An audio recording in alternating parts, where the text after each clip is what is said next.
ভারতের যিনি air chief আছেন তাকে লিখছি, তুমি তো এয়ারফোর্সের পাইলট সিলেক্ট হয়েছিলে, আমি ভারতের যিনি এয়ার চিফ আছে তাকে লিখছি যে পুলিশ এয়ারফোর্সের সিলেক্ট হওয়া পাইলটকে আর ইন্ডিয়ান ডিফেন্সকে সার্ভ করা গার্ডেনশিপ ফিল্ডের থ্রু দিয়ে তাকে নির্যাতন করছে বিগত এতদিন ধরে। যেটা আমি ভারতের যিনি এয়ার চিফ আছেন তাকে আমি লিখছি, আর যাতে ডিফেন্স এটাতে ইনভলভ হতে পারে, কারণ পুলিশ পুলিশ মমতা ব্যানার্জিকে হত্যাকারীকে সহযোগিতা করে না। ঠিক, ঠিক, আমি করছি, আমি করছি, তোমায় করতে হবে না, আমি করছি, আমি করছি, আমি লিখছি, তুমি শুধু সাক্ষী দেবে, তুমি সত্যি কথা বলবে এই ডিফেন্সের সামনে, ভারতের ডিফেন্সের সামনে, ভারতের প্রেসিডেন্টের সামনে, পার্লামেন্টের সামনে সত্যি কথা বলবে, যা যা তোমাকে যা যা নির্যাতন করেছে, তোমাকে যা যা করেছে, তুমি সেটা শুধু দেবে, কারণ এদের একটা শেষ হওয়া দরকার।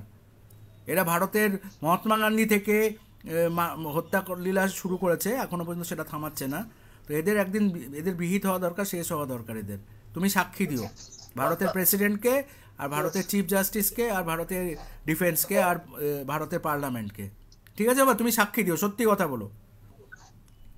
ভালো থেকো বাবা। এদিকে তাকাও, তাকাও। তুমি ভারতের যারা ন্যায় প্রতিষ্ঠা করে, আইন প্রতিষ্ঠা করে, তাদেরকে সত্যি কথা বলো, বুঝলে বাবা? এদিকে তাকিয়ে বলো, এদিকে তাকিয়ে বলো, তাকিয়ে বলো। তুমি এটা সত্যি দিয়ে ঠিক আছে, সত্যি কথা বলো। ঠিক আছে বাবা, রাখছি। ঠিক আছে।